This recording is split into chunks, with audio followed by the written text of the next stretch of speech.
Roy is Reach Out Yoga, which is a nonprofit that was established here in Corvallis in 2007 by 3 yoga teachers, myself, Lisa Wells, and Matthew Hartman. My name is Liz Riley.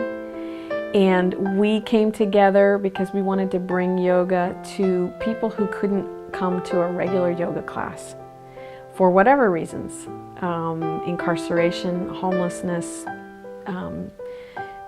addiction, whatever the reasons are. We come into facilities, we bring classes where people are living and where they are working through whatever's hard in their lives, recovery houses, youth shelters, prisons. We go where they are. Reach Out Yoga currently has a volunteer base of 20 individuals who are helping teach classes. About half of those are certified yoga teachers and about half are passionate yoga students. The community of Corvallis has really embraced Reach Out Yoga. People have been really excited by it. We get more requests for classes than we can fulfill at this point. So we're in the process of expanding our number of volunteers, trying to gain more resources so we can take the class out to more venues. Yoga is union. It is union of breath and movement and mind and body. And that's something that in our culture we don't have a lot of time for. And a class is the gift of that spaciousness.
Reach Out Yoga currently teaches at 4 venues. We teach at the Old Mill Center, which is a local nonprofit that provides education and help for young ones and mothers who have been identified as at risk.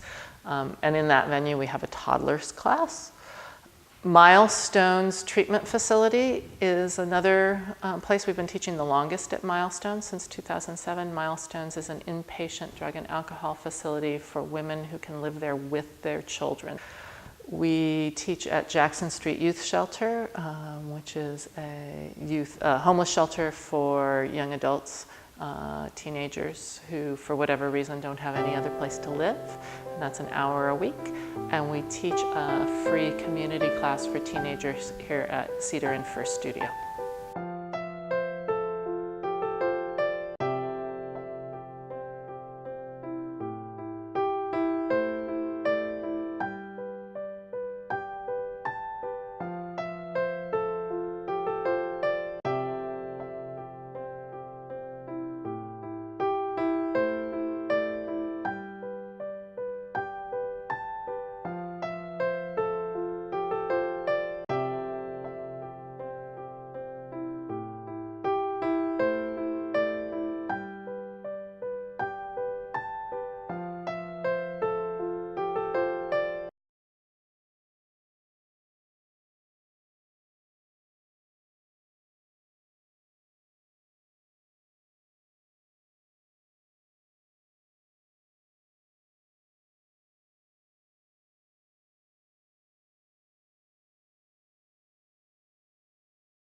Roy is Reach Out Yoga, which is a nonprofit that was established here in Corvallis in 2007 by 3 yoga teachers. Um,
We started with 3 yoga teachers as the vision. We were the founding members, and I'm one of those founding members. And we've grown our board in lovely ways. And we also, each year, we have about 20 volunteers, and that we have some people leave each year and new people come, but we stay with that number, a very strong group, strong community. There are a lot of yoga teachers in our volunteer population. And we have a class about every other month, a free class where we get together and talk and come together as a community. And that's one of my favorite parts, as well as teaching little cute preschoolers. The other 2 founding members are Lisa Wells and Matt Hartman, and I've known them both for years, and we work very well together as a family, creating this vision that we have to bring yoga to people who couldn't otherwise access it.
So it's just, people have loved it, and people are really supportive.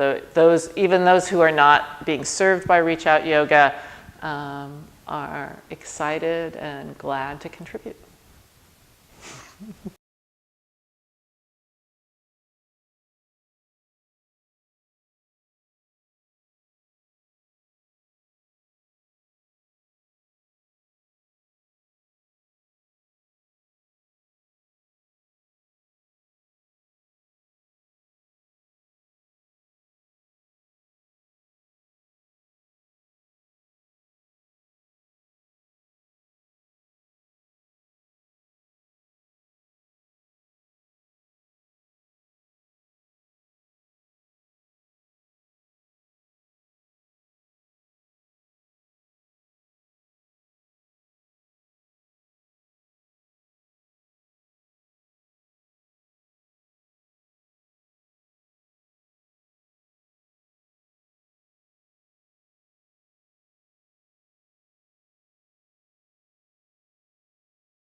We bring a weekly class that's taught by volunteers. We have a program at the Old Mill Center for preschoolers. These are 3, 4, and 5-year-olds, and they are just learning to take a deep breath and take their silliness into calm. I don't know.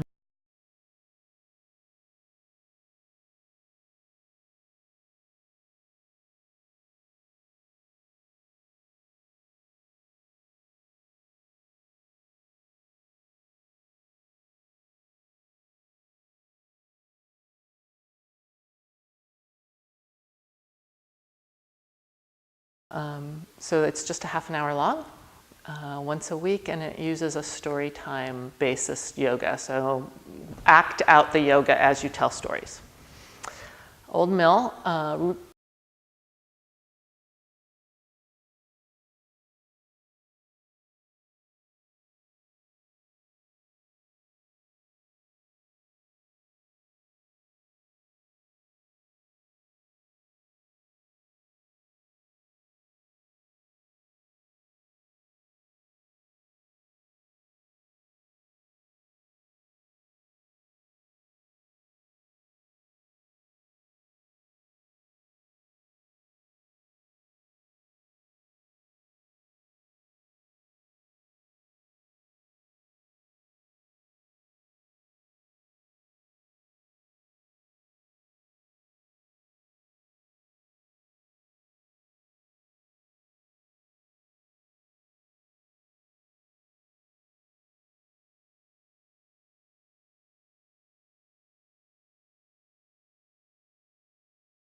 In late 2005, I believe it was, Jean Marr, who's a teacher at Linus Pauling Middle School, invited me to teach to her classroom of special needs kids. They were kids that had been removed from regular classrooms for behavior issues.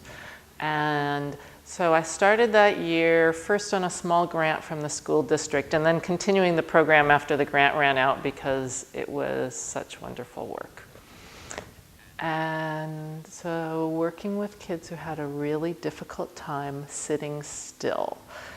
Many of them had ADD, ADHD, all kinds of personal issues. And so for about a half an hour a week, we practiced yoga poses, and we practiced breathing, and we practiced learning to be in our bodies. And the kids made remarkable headway, and they really enjoyed it.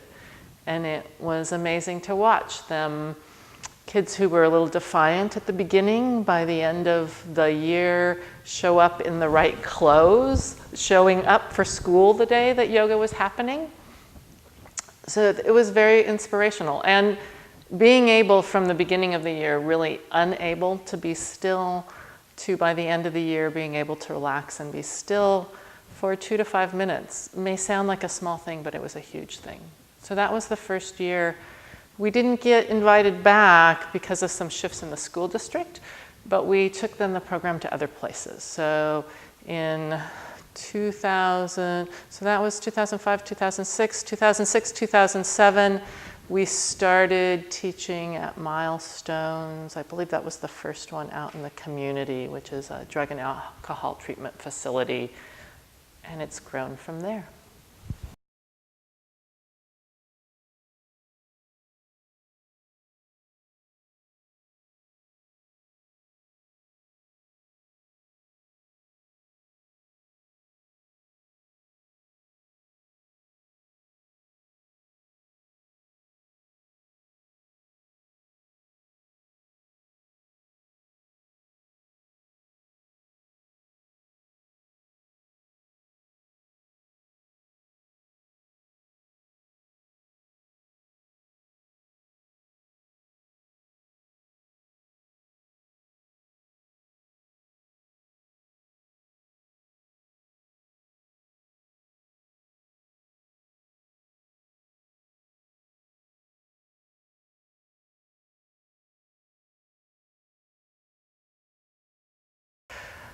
Most of them come to us, either they take my yoga classes or they take someone else who's a yoga, they hear about it through other yoga teachers, but we have people from all over the community, from all of the yoga studios who have found out about Reach Out Yoga and come to teach. In addition to the 20 teachers, there are 4 volunteers who are the board members. Liz Riley, who's the program director, who does all of the day-to-day management. Huge job, just keeping track of the details. Matthew Hartman, who is treasurer and looks over a couple of the venues teaching classes.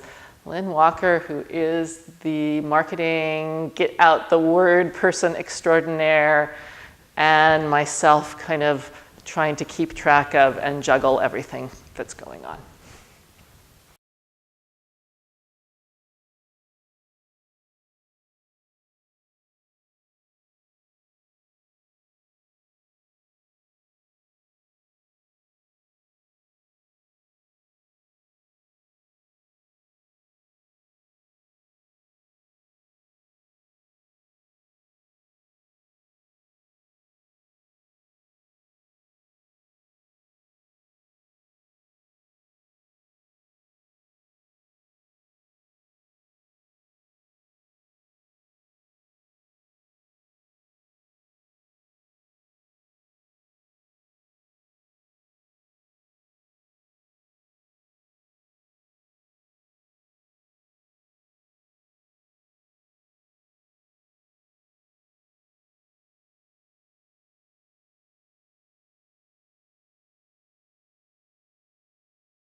Our Reach Out Yoga hopes within the next year to be starting an ongoing program at Oak Creek Detention Center. And Oak Creek Center is the local jail for young women ages 12 to their early 20s. Both through the county and feds and state, women are sent there. And so that's our biggest next thing to happen. It takes a fair amount of resources to make that one happen. We need a large volunteer base.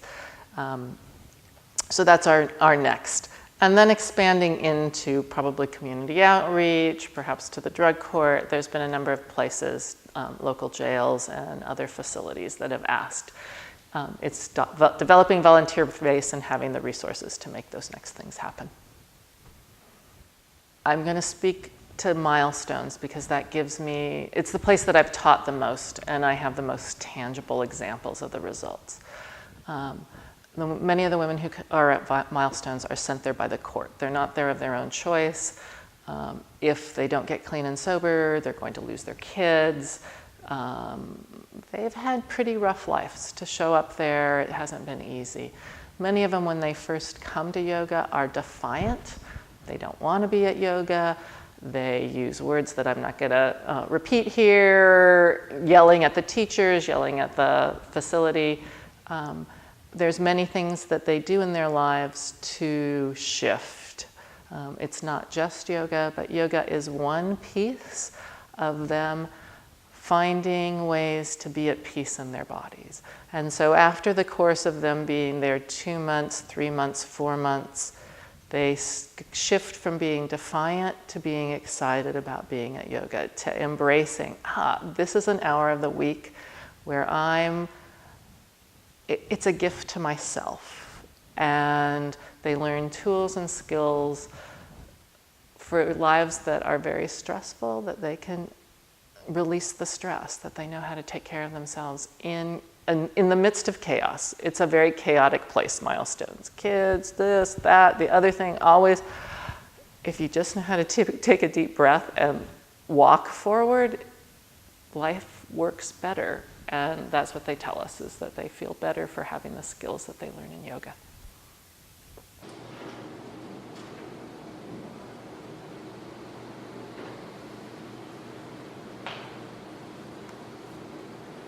And with your eyes closed, it will quite naturally. For most of us in this room, this is a very familiar place for us to tune into. With the many people that we serve in the Reach Out Yoga programs, this is often the hardest thing for them to do, the most unfamiliar place for them to be. Keep your arms outstretched in front. Now your forehead may or may not touch the floor. But as your hips go back, keep your arms active so you can keep pressing your hands into the floor. So the strength at the underside of your arms will carry your upper arms away from the floor. It will bring your shoulder blades more to your upper back. Okay, now using your upper back and your shoulder blades, pull yourself back to table pose. Bring your knees as wide as your hips. Tuck your toes under. Bring your shoulder blades, engage on your upper back, and then lift your hips up and back to downward facing dog pose. Adho Mukha Svanasana. As you stretch back to downward dog pose, this could be the first downward dog pose of your day, or the first downward. Once you feel familiar with the pose, then you're welcome to take your legs evenly back, stretching the tops of the thighs back, stretching down towards your heels. And then with your next exhale breath, touch your knees down. Take your knees wide once again. Now keep your hands as they are, and then stretch back to child's pose. Once again, as you go back to child's pose, you should towards your ears. Stay with the breath. Exhale. Release the arms back to center. Now we'll do one more like that. So we're making the movement synchronized with the breath. Your breath represents the inner rhythm that we connect with in our yoga practice. Exhale to connect. Inhale to lengthen. And then with the next exhale breath, we bring your arms back to center. Samasthiti, equal standing pose. We'll build on foot this time. So with the breath, inhale, sweep your arms up and overhead. And now to get your arms overhead, your shoulder blades must move down, hands down, and walk your feet back to downward facing dog pose. Adho Mukha Svanasana. Stretch back to the full quality of your breath. Bring down with all parts of your hands. And then with your next inhale breath, come forwards to plank pose. This is like a push-up position. Touch your knees down. And keep your heart moving forwards towards your hands. And slowly lower your chest and your belly to the floor. Place the tops of your feet down. Circle your shoulders. And then draw yourself forwards and up to cobra pose. Bhujangasana. Whatever variation suits you. And with your next exhale breath, we'll stretch back to table pose, tuck your toes under, and then all the way back to downward facing dog. Now lengthen the spine. Take your arms wide this time. Now keep your feet rooted. Inhale and pull yourself all the way up. Stretch down with your tailbone as your arms stretch up and overhead. Arms overhead pose. And then with your next exhale breath, you may bring the arms back down. Start from center, Samasthiti. Do it.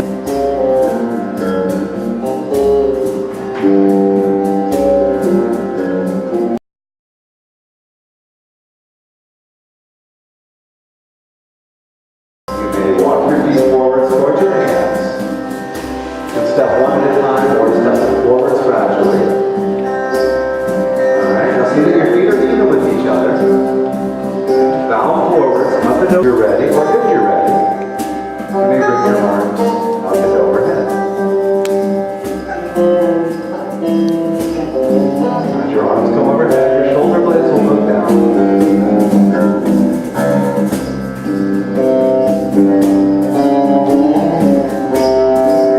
Then release the arms down. And we'll come back to center. Our hands honor our own midline, our own sense of center. And release your hands and step down with your right foot. Draw your lower belly away from your thighs, and then with your next inhale breath, sweep your arms up to chair pose, Utkatasana. Keep your feet steady, stretch down into your feet, straighten your knees, lift up to the crown of your head. My mom took me to my first yoga class in 1980 or 81 when I was, I don't know, 12 or 11 or 12. And I loved it because I was so good at it, and everyone was so excited to have me there. And I have been doing it on and off. I took a break during my adolescence, but I've been doing it since then. And at some point I decided to become a teacher, mostly because of my own interest.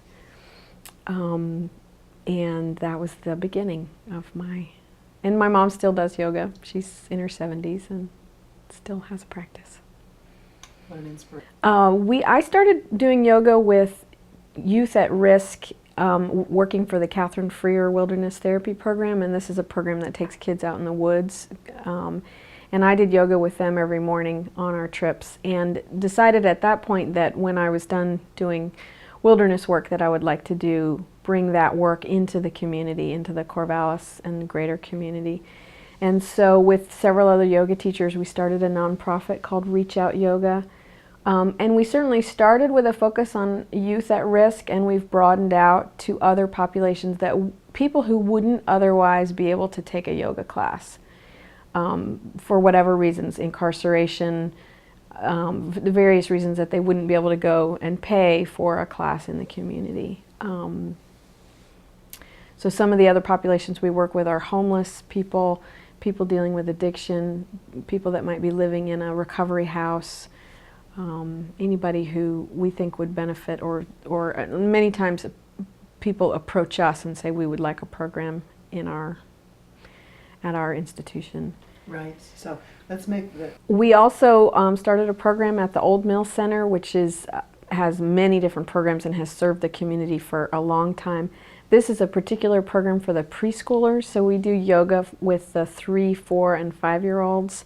And we've been there for about 2 years, and they have a little song that they sing every time, the Namaste song, and the program is just, it's just a delight, and they are lovely to watch, and it's just a place to teach them to take a deep breath, and wherever they go from there is, we don't know. The Old Mill program has been going for a couple of years, and we have a class for preschoolers age 3, 4, and 5, and they ask, the teacher reports that they ask if it's yogurt day to find out when yoga's coming. We have a weekly program. It's taught by several different volunteers, and they do story time yoga. So the yoga is incorporated with stories and songs. We have they start with the Namaste song, and they are learning to be active and silly, which they already know how to do, but they're also learning to be quiet and calm, and they're making space for that and how to take a deep breath when they feel upset. We're in the process of starting a permanent program at the Oak Creek Youth Correctional Facility, which is a prison for girls aged, I think the starting age is 12 to 18, and they can be there for a short time, up to 6 years. And so we feel like it's really important to bring the freedom, the inner freedom of yoga to these girls who have been incarcerated for whatever the reasons. We don't care what the reasons are. We want to bring that quality of spaciousness back into their lives so that they have more room to make different choices, so they can feel that freedom to make different choices. We did a pilot program there, and we are slowly gathering a population of volunteers that are that are inspired to go into the prison. It is an experience to go in. There's a lot of rules and ways that we need to behave and dress in order to be supportive of the women that live there. And but we feel really strongly that it's the place for Reach Out Yoga.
Our vision is that we will grow to meet the need.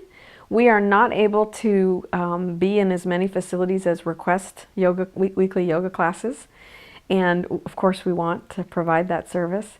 And we are in the process of, we've got 501c3, and we're in the process of writing grants and formalizing our programs a little bit more. And that's a 5-year plan that we have, and we are excited to grow in the community and serve the community.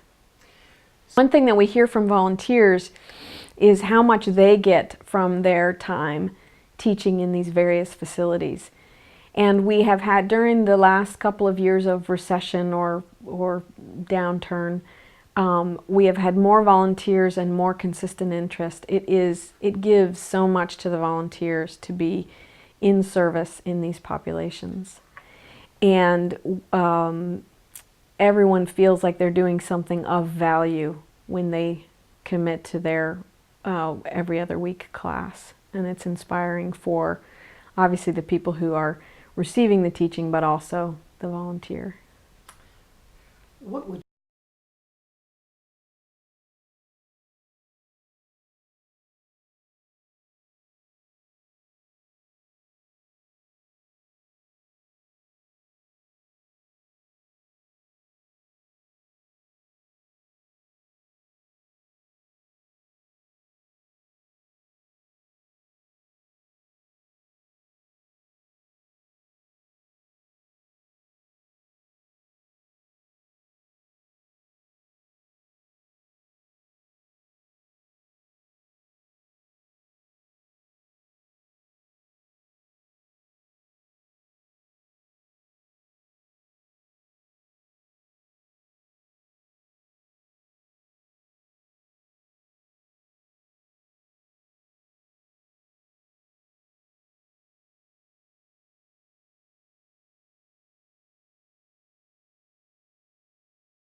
The preschoolers, we hope to teach them to be able to take a deep breath when they need space.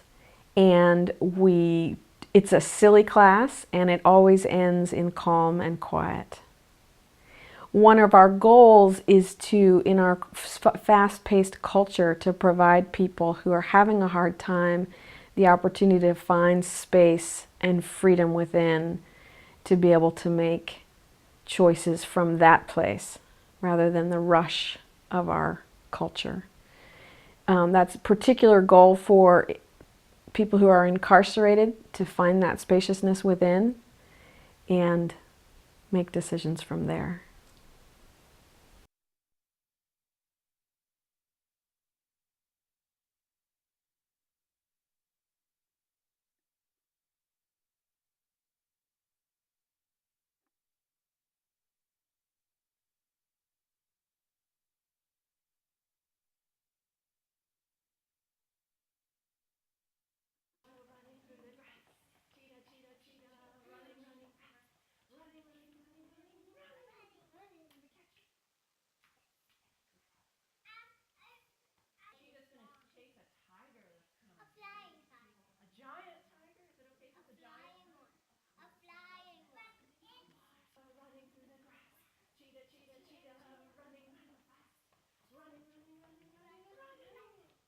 And lift his heart, breathe out, sweep his hands down, and he's going to breathe in and reach overhead for an apple in the apple tree.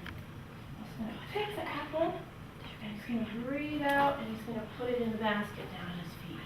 I feel stretched. You feel stretched there.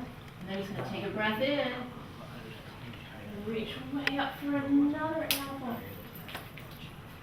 And he's going to take a breath out, and he's going to bend forward and put that apple in the basket. All right. And one more time, let's roll the dough out to the middle. Now you can do that. All right. So now you have to take. Grow, we're continuing to try to bring yoga to more and more people who normally do not have access to yoga, especially lower income people, individuals who are homeless, families that are homeless, people who are recovering from drug addiction or any kind of addiction, people in transition in their lives, and just anybody who's had hardship in their lives that has put them in a situation where yoga is really not there in the traditional setting to meet them. And so by us coming together and supporting Reach Out Yoga, then we are supporting, pouring the medicine, so to speak, of yoga to more people who would not usually have access to it.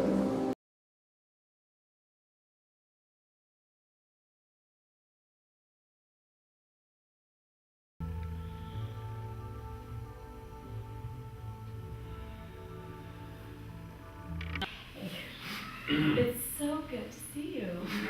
You look really happy to be here. And I do yoga for a reason. Here's the gift that it gives me. You're trying to get sober. This is a way to learn to meditate.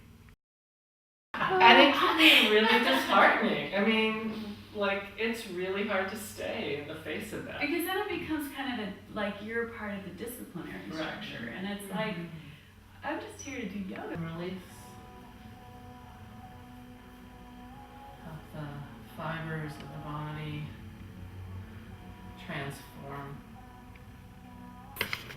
Does this kind of look like wings? No. No. Can you make your fingers stick up like this? So now we're going to take our fingers behind our backs and do that same thing.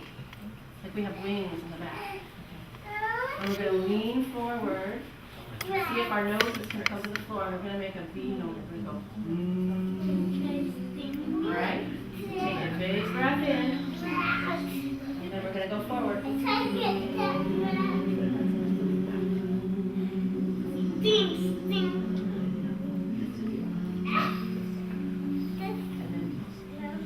Breathe in and come back up again. Did anyone feel like their lips? Cookie said, run, run as fast as you can. You can't catch me. I'm the gingerbread man. I've run away from the man and the woman and the gate. And now I'm going to run away from you too. And off he went. We can make a dog noise if you feel like you're being a dog. You can always make a dog noise.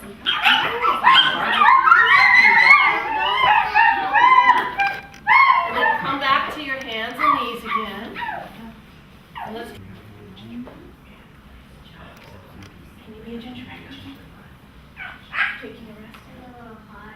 And run, run as fast as you can. You can't catch me. I'm a gingerbread man.